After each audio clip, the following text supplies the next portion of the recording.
এবার নেতাদের সেবা নয়, জনসেবা। 1100 তৃণমূল নেতার নিরাপত্তায় মোতায়েন ছিল কম করে 3000 পুলিশ কর্মী।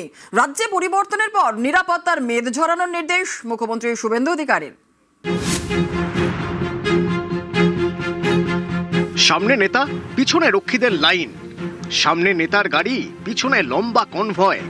একজন নেতা পিছু একাধিক রক্ষী। তৃণমূল আমলে এটাই ছিল ছবি। রাঘব বোয়াল থেকে চুনোপুটি, নেতার বিচরণ নিরাপত্তার ঘেরাটোপে। রাজ্যে পরিবর্তনের পর নেতাদের এই নিরাপত্তার মেদ ছড়ানোর সিদ্ধান্ত নিলেন মুখ্যমন্ত্রী শুভেন্দু অধিকারী।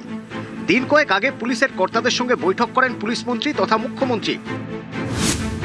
বার্তা দেন, প্রয়োজনের তুলনায় অতিরিক্ত নিরাপত্তা যেন কেউ না পান, এটা নিশ্চিত করতে হবে।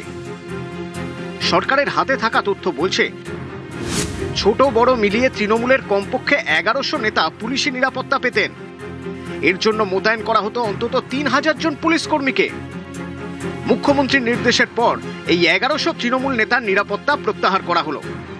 পশ্চিমবঙ্গের মতো রাজ্য, যেখানে জনসংখ্যা প্রতি পুলিশের অনুপাত একেবারে তলানিতে, 1 লক্ষ মানুষ পিছু পুলিশের সংখ্যা প্রায় 100 জন। এমন রাজ্যে শুধু নেতাদের নিরাপত্তা দেওয়ার জন্য মোতায়েন করা হতো 3000 পুলিশ কর্মীকে। অর্থাৎ জনসেবা নয়, নেতার সেবায় কাজ করতেন এরা। 3000 পুলিশ কর্মী দিয়ে 250-র বেশি থানা চালানো সম্ভব। ইডেন গার্ডেন্সে ম্যাচ থাকলে নিরাপত্তার দায়িত্বে থাকেন কম বেশি 1000 পুলিশ কর্মী। ভাবুন, আইন শৃঙ্খলা জোরদার করতে যাদের কাজে লাগানো যেত, সেই তাঁদেরই নেতাদের নিরাপত্তায় রাখা হয়েছিল। এবার দেখে নেওয়া যাক, কারা সেই নেতা যাদের নিরাপত্তায় এই পুলিশ কর্মীদের পাঠানো হয়েছিল। ইনি ডায়মন্ড হারবার 1 নম্বর ব্লকের তৃণমূল যুব সভাপতি গৌতম অধিকারী। তিনি পেতেন Y+ নিরাপত্তা, Y+ সিকিউরিটি, অর্থাৎ নিরাপত্তার দায়িত্বে 12 জন পুলিশ কর্মী, 24 ঘন্টা 2 জন পার্সোনাল সিকিউরিটি অফিসার, সব মিলিয়ে মোট 14 জন।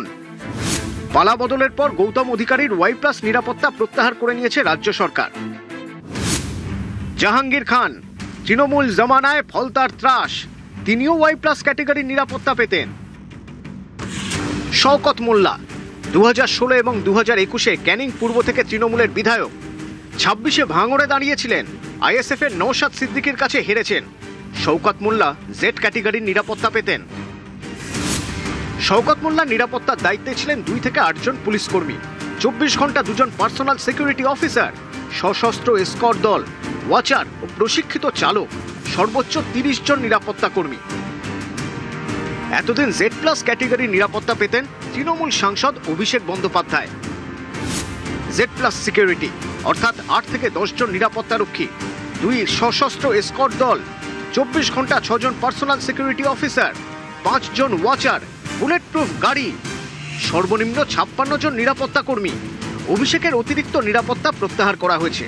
সাংসদ হিসেবে যে নিরাপত্তা পাওয়ার কথা, তিনি সেটাই পাবেন। Y+ নিরাপত্তা পেতেন মলয় ঘটক, স্বপন দেবনাথ, ফিরহাদ হাকিম, উদয়ন গুহর মতো তৃণমূল নেতা। সবার নিরাপত্তাই প্রত্যাহার করা হয়েছে।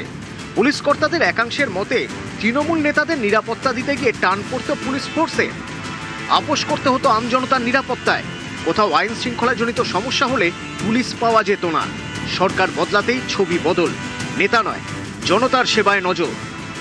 যে সমস্ত তৃণমূল নেতারা অন্তত 1 মাস আগেও 10 থেকে 12 জন, এমনকি 30 জন পর্যন্ত নিরাপত্তা রক্ষী নিয়ে ঘুরতেন, সেই নিরাপত্তা রক্ষীদেরই এবার ব্যবহার করা হবে সাধারণ মানুষের পরিষেবায়। রাজ্যে সরকার পরিবর্তনের পরই এবার এই নয়া সিদ্ধান্ত নয়া সরকারের। ক্যামেরায় কুণাল চৌধুরীর সঙ্গে সোমরাজ বন্দ্যোপাধ্যায়, নিউজ 18 বাংলা, কলকাতা।